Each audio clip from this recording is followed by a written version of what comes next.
What would you do if the woman you loved, the one you built a life with, was secretly dismantling it piece by piece right under your nose? The night everything broke was a Tuesday, not with a bang, but with the soft, insidious glow of her phone screen at 2 a.m.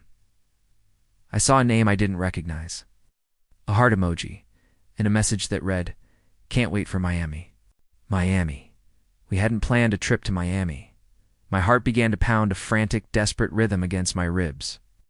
I knew in that instant that the life I thought I had was a meticulously constructed lie, and I was standing on the precipice of a truth that would shatter everything. If you genuinely enjoy our stories, please subscribe to the channel. Tell us where you're from and what time it is right now. It's always fascinating to know how far our story flows.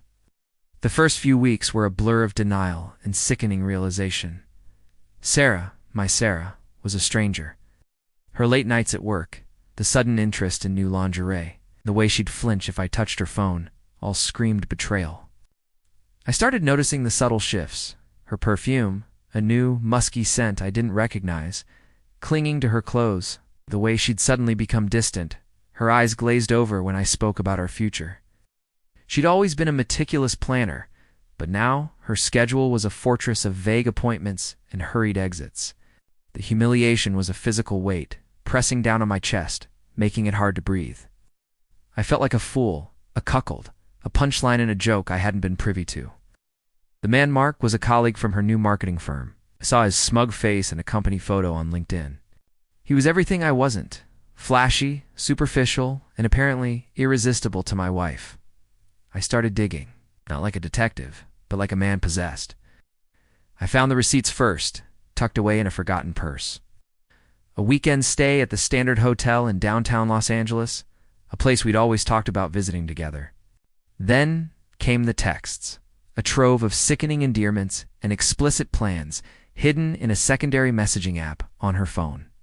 My lion, he called her, my queen. My stomach churned. The final nail in the coffin was a voice message accidentally left open on her laptop, a whispered conversation about their future and how boring her current life was. My current life? Our life. Sarah, meanwhile, transformed. The guilt, if she felt any, manifested as aggression. She became cold, manipulative, twisting every conversation, every minor disagreement, into an attack on me. "You're always so negative, John," she'd sneer. "Why can't you be more exciting like Mark?" She'd gaslight me, making me question my own sanity, my own perceptions. She'd leave her phone face down, but strategically, so I could see a notification from Mark pop up, a cruel, deliberate taunt. They felt untouchable, basking in their illicit glow, convinced I was too blind, too weak to ever truly see. I remember one night, sitting alone in our living room, the city lights of Chicago twinkling outside our high-rise apartment, feeling utterly broken. The silence was deafening, punctuated only by the frantic beating of my own heart. I cried until there were no more tears. But in that emptiness, a cold, hard resolve began to form. This wasn't just about pain anymore. This was about justice. This was about making them pay. I started gathering proof, meticulously, patiently. I hired a private investigator, a quiet man named Frank, who worked out of a nondescript office in a strip mall in Dallas. He provided me with irrefutable evidence, photos of Sarah and Mark entering and leaving hotels, holding hands in public. Even a video of them kissing passionately in a parking garage near her office on Elm Street. I documented every text, every call, every financial transaction. I consulted with a divorce attorney, a sharp woman named Ms. Davies, who specialized in high-asset cases. She laid out the legal landscape, the pitfalls, and the opportunities. My revenge wasn't going to be a fiery outburst. It was going to be a slow, deliberate dismantling. I set legal traps, ensuring that every asset, every shared investment, every detail of our prenuptial agreement was scrutinized. I started subtly planting seeds of doubt among our mutual friends, not with accusations, but with carefully worded concerns about Sarah's recent stress and unusual behavior. I made sure to be seen, looking distraught but dignified, at social gatherings, letting the whispers begin organically. The public exposure came swiftly, brutally, It started with the divorce papers, served to Sarah at her office, detailing the full extent of her infidelity, complete with the photographic evidence. The shock on her face, captured by a discreet camera I had arranged, was priceless. Then came the anonymous emails, sent to her company's HR department, detailing Mark's inappropriate conduct with a married colleague.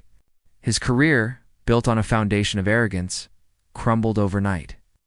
The final blow was a carefully orchestrated leak to a local gossip blog, detailing the sordid affair, complete with blurred but recognizable images. Sarah went pale.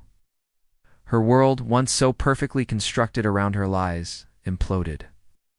The friends who had once admired her now looked at her with pity, disgust, or worse, amusement.